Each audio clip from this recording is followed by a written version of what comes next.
સ્વાગત છે આપ સૌનું મારી ચેનલ પર।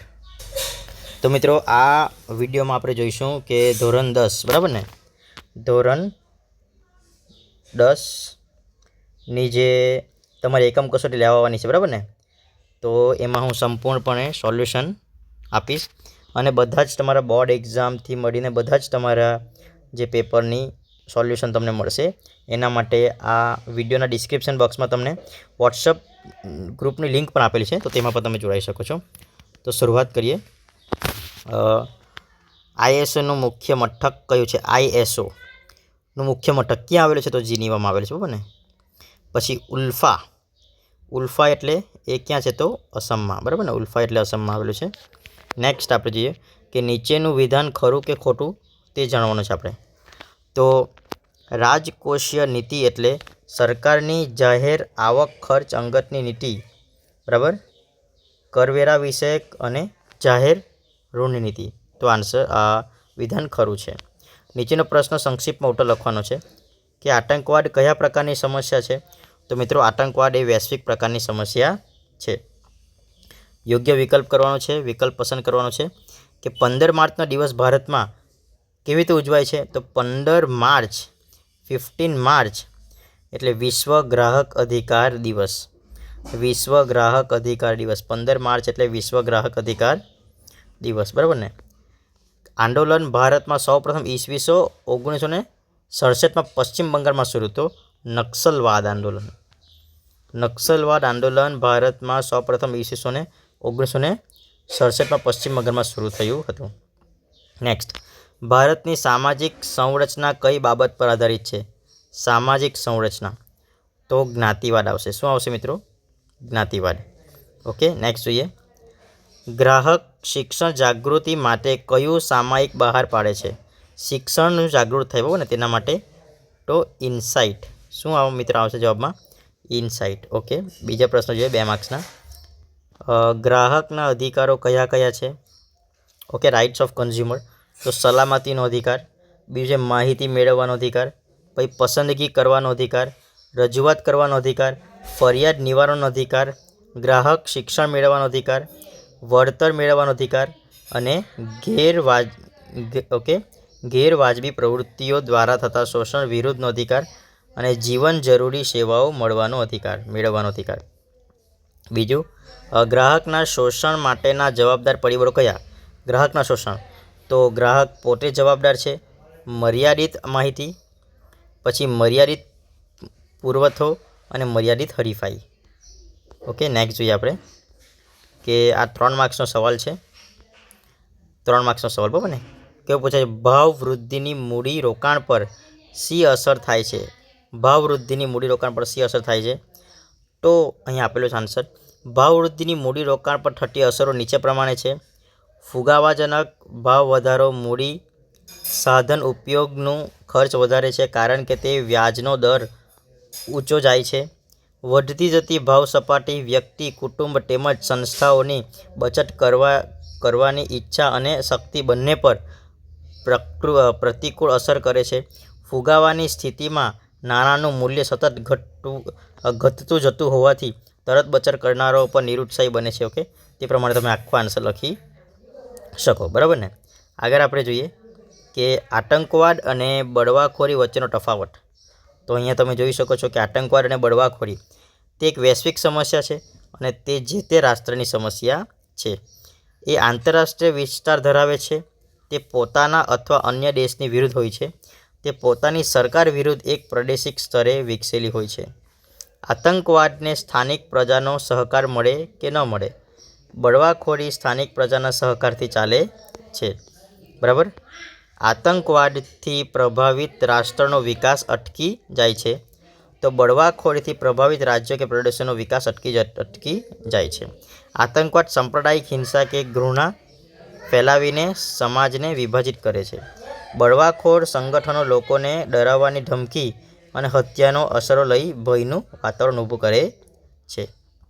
હવે આ જે છે 4 માર્ક્સનો છે। સાંપ્રદાયિકતા દૂર કરવાના ઉપાયો। સાંપ્રદાયિકતા આપણે કેવી રીતે દૂર કરી શકીએ? સાંપ્રદાયિકતા દૂર કરવાના ઉપાયો નીચે પ્રમાણે છે। સાંપ્રદાયિક તત્વો સામે સૌ નાગરિકોએ અને સરકારે સખતાઈથી કામ લેવું, બરાબર, કોઈ પણ સંજોગોમાં તેમની સામે ઝૂકવું નહીં, તેમજ સમાધાન કરવું, બરાબર ને. નેક્સ્ટ, શિક્ષણ દ્વારા સાંપ્રદાયિકતા અસરકારક રીતે નાબૂદ કરી શકાય છે, તેથી અભ્યાસક્રમોમાં બધા જ ધર્મોના સારા તત્વો દાખલ કરવા જોઈએ. તદુપરાંત શાળાઓમાં સર્વધર્મની પ્રાર્થનાઓ તેમજ સામાજિક અને ધાર્મિક તહેવારોની ઉજવણી કરવી જોઈએ, જેથી વિદ્યાર્થીઓમાં સર્વધર્મ સંભાવનો દૃષ્ટિકોણ વિકસાવી શકાય છે. ઓકે, તે પ્રમાણે તમે આન્સર લખી શકો છો.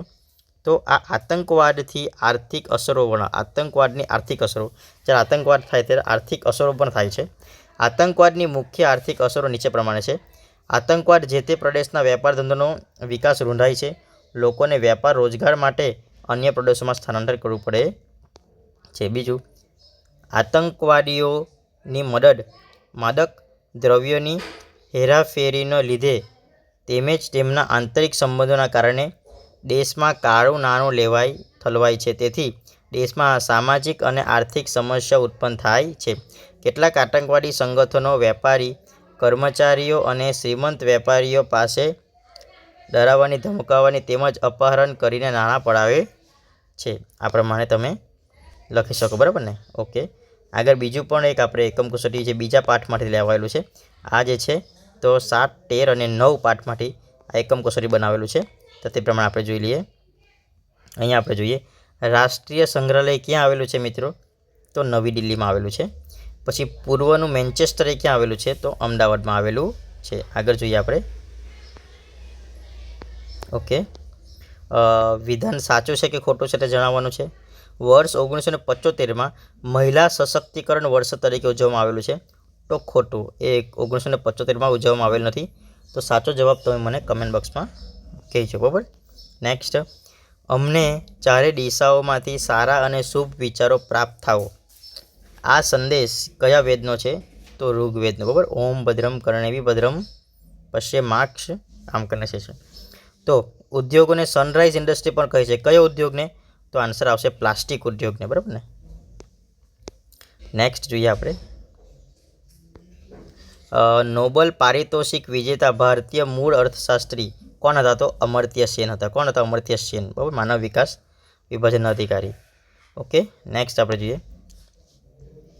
યોગ્ય વિકલ્પ પસંદ કરીને ઉત્તર લખો. નીચે દર્શાવેલ વિકલ્પમાંથી કયા વિકલ્પ માટે 181 અભયમ હેલ્પલાઇન સુવિધા શરૂ કરવામાં આવી છે? તો કહી, તો આપણે મહિલા સંરક્ષણ માટે, બરાબર, મહિલા સંરક્ષણ માટે આપેલી છે. તાજમહેલના શ્વેત સંગમેરમાં ઝાંખા અને પીળા પડી રહ્યા તેનું શું કારણ હતું? તો વાયુ પ્રદૂષણ આવશે. શું મિત્ર આવશે? આમાં આન્સર આવશે વાયુ પ્રદૂષણ, બરાબર. નેક્સ્ટ જોઈએ. મુંબઈ પ્રાકૃતિક ઇતિહાસ સમિતિની રચના ક્યારે થઈ હતી? તે શું કાર્ય કરે છે? મુંબઈ પ્રાકૃતિક ઇતિહાસ સમિતિ. તો મુંબઈ પ્રાકૃતિક ઇતિહાસ સમિતિની રચના ઈસવીસન 1883માં થઈ હતી. તે પર્યાવરણનું અને વન્ય જીવોના સંરક્ષણનું અતિ ઉપયોગી કાર્ય કરે છે, બરાબર. ઓકે, તો આપણે આગળ જોઈએ. તાજમહલના શ્વેત સંગમેરમાં ઝાંખા અને પીળા પડી રહ્યા હતા તેનું શું કારણ હતું? તો આન્સર આવશે વાયુ પ્રદૂષણ, બરાબર ને. હવે મુંબઈમાં પ્રાકૃતિક ઇતિહાસ સમિતિની રચના ક્યારે થઈ હતી? તો 1883માં, બરાબર. ભારતનો શણ ઉદ્યોગ કઈ સમસ્યાનો સામે કરી રહ્યો છે? શણ ઉદ્યોગ. તો ભારતનો શણ ઉદ્યોગ નીચેની સમસ્યાઓનો સામનો કરી રહ્યો છે. તો આંતરરાષ્ટ્રીય અને દેશના બજારમાં શણની ચીજ વસ્તુઓની માંગ ઘટી રહી છે. તેની જગ્યાએ વપરાતી કૃત્રિમ વસ્તુઓ પ્રમાણમાં વધુ ટકાઉ અને ચડિયાતી, તેથી આ વસ્તુની સ્પર્ધા વધી રહી છે. બીજી તરફ શણ અને તેની વસ્તુઓ ઉત્પાદન ખર્ચ વધતું જતું હોય છે. ભારતનો શણ ઉદ્યોગ આ સમસ્યાનો સામનો કરી રહ્યો.